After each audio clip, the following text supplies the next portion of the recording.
علم دین کے حصول کے لیے متعدد ذرائع ہیں، مثلاً دعوت اسلامی کے تحت جامعۃ المدینہ یا کسی سنی دارالعلوم کے شعبہ درس نظامی میں داخلہ لے کر باقاعدہ طور پر علم دین حاصل کرنا، علماء اکرام کی صحبت اختیار کرنا،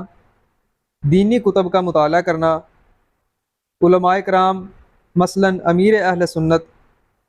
دامت برکاتہم العالیہ کے بیانات اور مدنی مذاکرے سننا،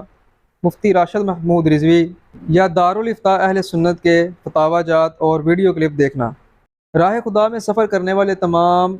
عاشقان رسول کے ہمراہ دعوت اسلامی کے مدنی قافلوں کا مسافر بننا وغیرہ۔ ہم ان میں سے جتنے بھی زیادہ ذرائع اپنائیں گے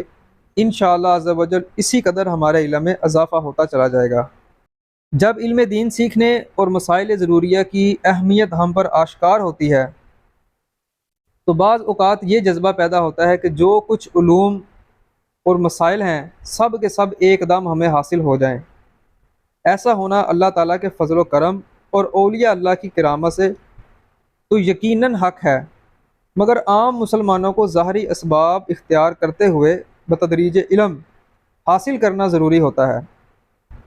اور ان کے لیے یہی زیادہ مؤثر ہے۔ ہم دیکھتے ہیں کہ کلاس میں استاد روزانہ تھوڑا سبق دیا کرتے ہیں، طلباء سمجھ کر یاد کرتے اور امتحان میں اچھی کامیابی حاصل کرتے ہیں۔ اس کے برعکس وہ طلباء بھی ہوتے ہیں جو سبق میں حاضر نہ رہے، امتحان کے وقت یکمشت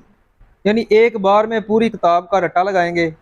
اب اگرچہ وہ امتحان میں کامیاب ہو بھی جائیں مگر وہ صلاحیت حاصل نہیں کر پاتے جو روزانہ کے سبق پڑھنے والے طالب علم کو حاصل ہوتی ہیں۔ اسی نوعیت کا ایک سوال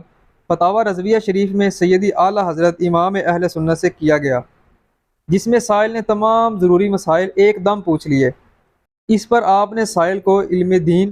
حاصل کرنے کی ترغیب دلائی اور ساتھ ہی نماز کے ضروری احکام بھی ارشاد فرمائے۔